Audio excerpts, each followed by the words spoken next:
नमस्कार मित्रों, आज हम भीतरी समृद्धि का दूसरा भाग हम देखेंगे। पहले भाग के अंदर हमने देखा था दो प्रश्न सुंदर थे। एक प्रश्न था तृष्णा को परंपरागत डाकू रानी क्यों कहा जाता है। तो जिस प्रकार डाकू होते हैं उसका मुख्य ध्येय धन प्राप्ति क्या होता है। वह एन केन प्रकार से लोगों के पास मारपीट करके खून खराबा करके वह धन प्राप्त करते हैं और इसी प्रकार धन प्राप्त करने में उसे कोई संकोच शर्म लज्जा होती नहीं। इसी प्रकार अप्राप्य वस्तु को प्राप्य करने के लिए मनुष्य बहुत सारा छल कपट प्रपंच करता है। इस स्थिति में मनुष्य एन केन प्रकार वंचित वस्तुओं पा लेने का दुर्गम प्रयास करता है और उसमें भलाई बुराई विवेक वह दूर छोड़ देता है और वह धन प्राप्त करता है। इसलिए तृष्णा और डाकू रानी के अंदर कोई फर्क नहीं है।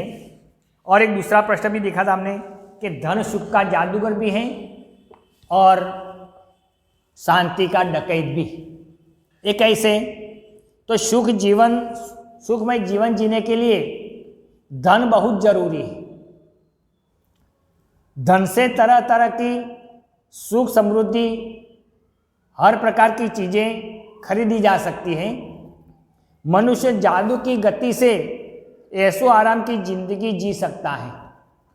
पर धन का एक दोष और भी है।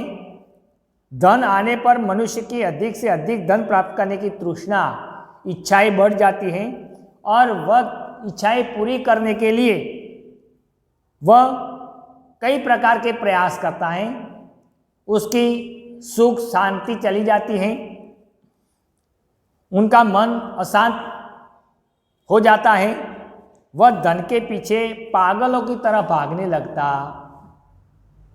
इसलिए धन सुख का जादूगर भी है और दुख की डकैती भी। तो इसी प्रकार दो प्रश्न हमने देखे थे। आगे देखें, वाल्मीकि, स्वामी रामतीर्थ, विवेकानंद, दयानंद सरस्वती, अरविंद घोष के पास आखिर कौन सा जमा किया हुआ धन था, फिर भी क्या हम उन्हें गरीब कहने की हिम्मत कर सकते हैं। देखिए, वाल्मीकि ऋषि, स्वामी रामकृष्ण परमहंस, विवेकानंद, दयानंद सरस्वती, अरविंद घोष। अब उसके पास तो कोई बड़े बड़े बंगले, गाड़ियां, धन दौलत, बड़ी जमीन तो थी नहीं। फिर भी क्या हम उसको गरीब कह सकते हैं। फिर भी आज सारा देश उसको मान की दृष्टि से देखता है।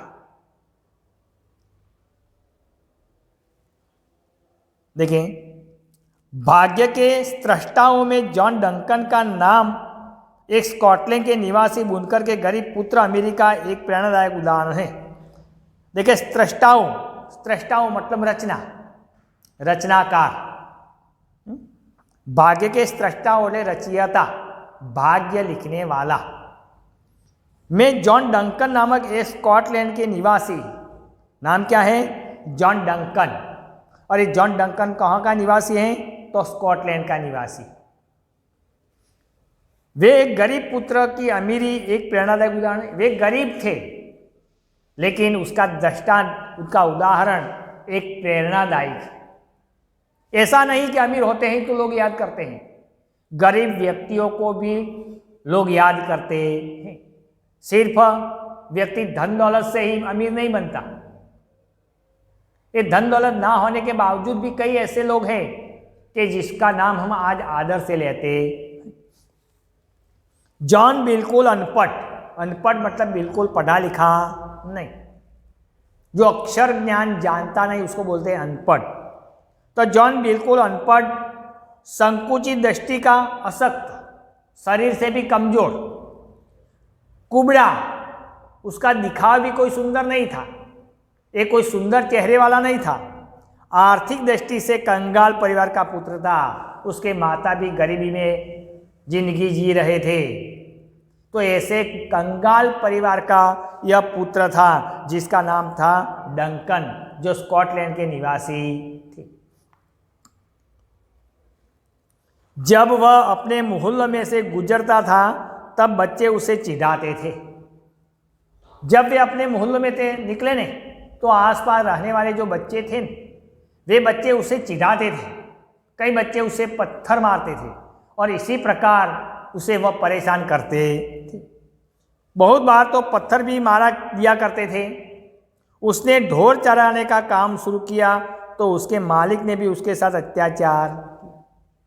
उसने ढोर चराने का व्यवसाय शुरू किया, गांव में से लोगों के ढोर और सारे ढोर को एकत्रित करके गोचर में जाकर चराना, ऐसा एक काम डंकन ने स्वीकारा। वह काम करने लगा, लेकिन फिर भी मालिक ने एक बार उसके साथ अत्याचार किया। कभी कभी जॉन कपड़ों को निचोड़ते निचोड़ते ठंड में कांपते कांपते पूरी रात गुजार देते थे। पहनने के लिए कोई कपड़ों ज़्यादा नहीं थे, 2-3 कपड़ों, और ऐसे भीगे कपड़ों को निचोड़ना ठंडी के ऋतु में भी, और ऐसे ठंडी के ऋतु में कपड़ों को निचोड़ते निचोड़ते वह पूरे शरीर से कांपने लगते थे। एक दिन जॉन की इच्छा हुई कि वह पढ़ाई करना सीखे।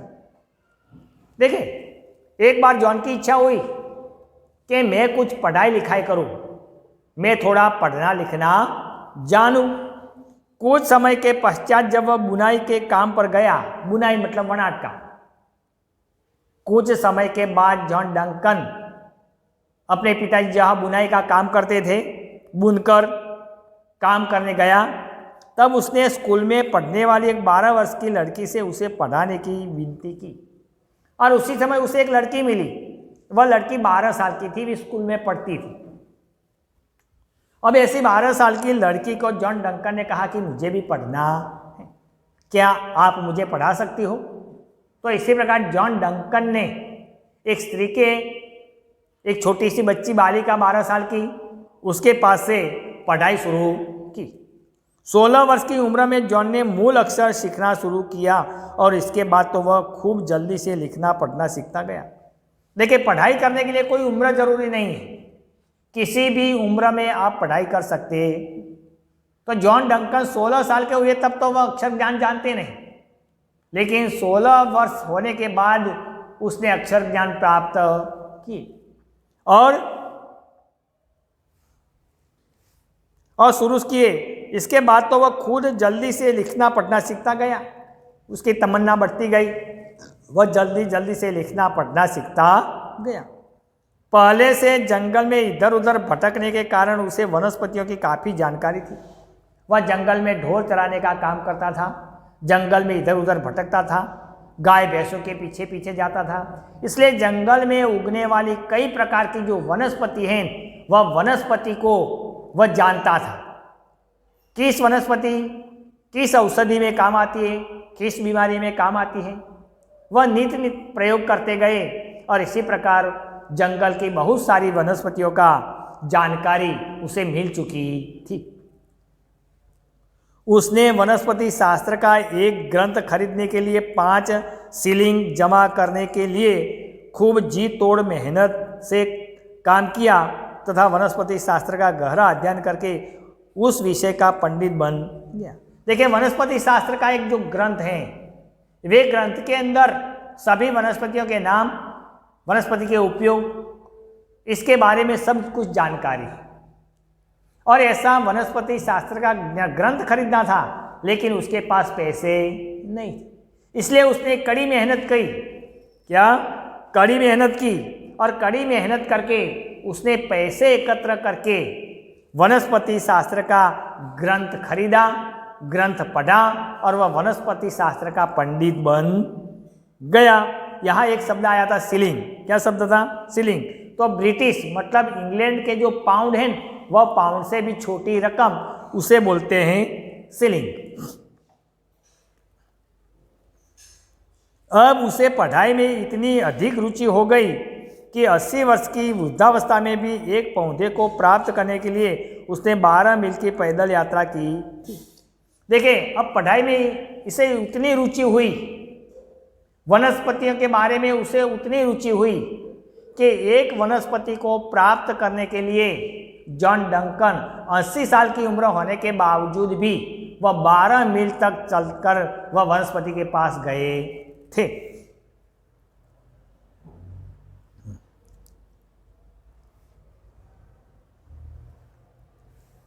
उसका शरीर दुर्बल था, निर्बल और जीर्ण शीर्ण पहनवा। उसने जो कपड़े पहनते थे वे भी जीर्ण शीर्ण, टूटे फूटे पुराने कपड़े थे, पर उसके दिमाग की करामत अद्भुत थी।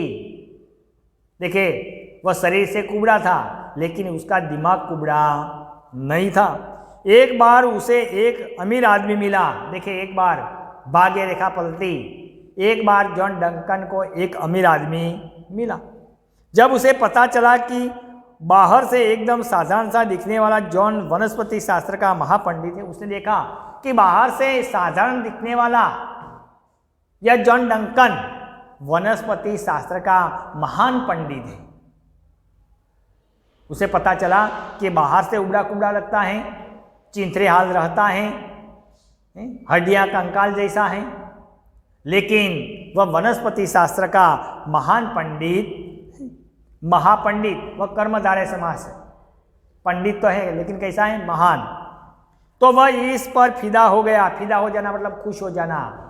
तो यह खुश हो गया और उसने उसका जीवन चरित्र अखबार में छपवा दिया।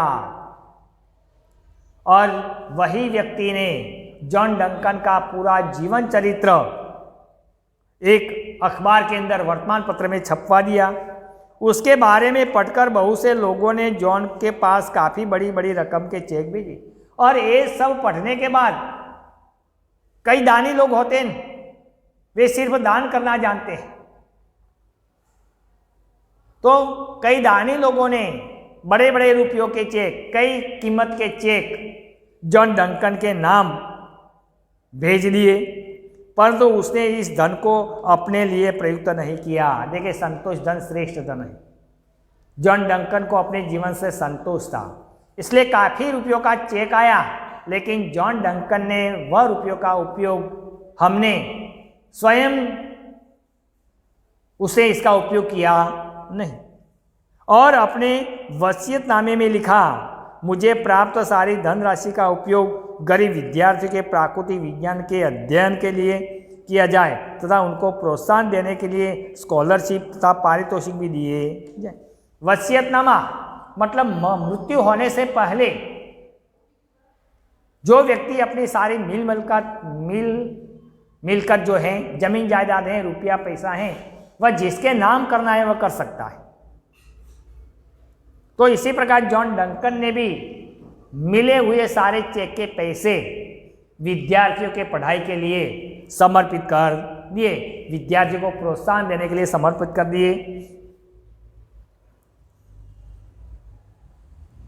जॉन ने कीमती पुस्तकों का अपना ग्रंथालय भी आम लोगों के उपयोग के लिए दान में दे दिया। उतना ही नहीं, जॉन डंकन के पास घर में एक बड़ा पुस्तकालय था।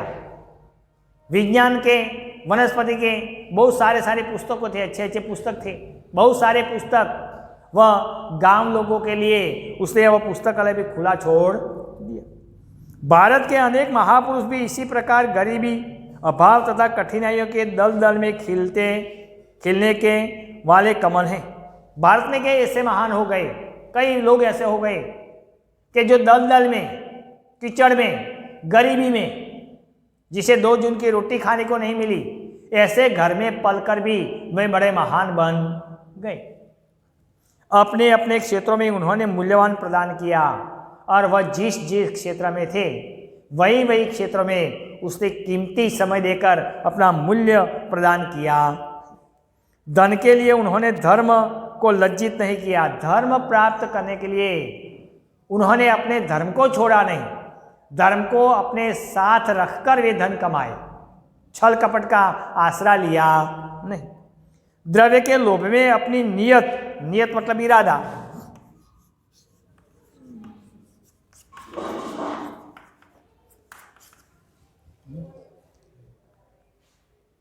द्रव्य, द्रव्य, द्रव्य मतलब धन,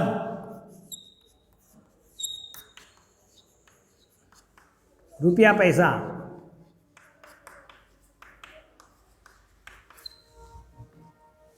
तो द्रव्य के लोभ में अपनी नीयत खराब नहीं की, पद के लिए प्रतिष्ठा के साथ छेड़छाड़ नहीं की और अपनी प्रतिष्ठा को भी बट्टा पहुंचने दिया नहीं। मनुष्यत्व, मनुष्यत्व का अर्थ होता है मनुष्यत्व, मानवता, मनुष्यत्व, मनुष्यत्व है, मनुष्यत्व, मनुष्यत्व तो मानवता अर्थात उदारता तथा उदात के प्रयोग के लिए प्राप्त हुआ दैवीय वरदान। इसलिए मुंशी प्रेमचंद ने कहा था कि मनुष्य यदि उदार बनता है तो देवदूत, मनुष्य के अंदर जो उदारता है, संतोष है, तो वह देवदूत, पैगंबर। यदि नीच बनता है तो शैतान, और जो नीच काम करता है तो वही मनुष्य शैतान कहा जाता है। मनुष्य अपने कर्मों से ऊंचा उठता है और अपने कर्मों से नीचा गिरता है। अपने कर्म अच्छे रखता है तो वह देवदूत, और जो अपने कर्म नीच होते हैं तो वह शैतान बनता। सोक्रेटिस के मतानुसार दुनिया में सम्मानपूर्वक जीने के लिए सबसे सरल और आवश्यक उपाय है कि आप अपने आपको जैसा बाहर से दिखना चाहते हो वैसा ही भीतर से बना रखिए। सही बात कि आप जैसे बाहर से दिखते हो वैसे ही अंदर। आज कई लोग खोटा मुखट्टा पहनकर घूमते हैं, बाहर से सुंदर दिखते हैं लेकिन उसकी नीयत बाहर जैसी होती नहीं। जैसे बगुला का दर्शन है कि बगुला देखने में सुंदर है, वह जल में खड़ा है एक पग ऊपर रखकर, लेकिन उसकी नीयत खराब। और कौवा है वह बाहर से भी खराब है, अंदर से भी वैसा, वह जैसा है वैसा दिखता है। आप अपने आप को जैसा बाहर दिख रहा चाहते हो वैसा ही भीतर भी बने। वास्तव में मनुष्य स्वयं का ही विरोधी है। हम अपने सद्गुणों को स्वार्थ की बेआवाज बुलेट से छलनी करते रहते हैं। जीवन भर बाहर ही नहीं, अंदर से श्रीमंत अथवा अमीर बनना ही पैसा पचाने की कला है, सिर्फ बाहर से नहीं। अगर मनुष्य अंदर से भी अमीर बन जाए तो वह पैसे को पचा सकता। तो मित्रों, ये वित्तीय समृद्धि का दूसरा भाग हम यहाँ समाप्त करते हैं। इसके नीचे जो स्वाध्याय दिया है वह स्वाध्याय आप स्वाध्याय की नोटबुक में अच्छे अक्षरों से सही उत्तर में लिख दें। Thank you.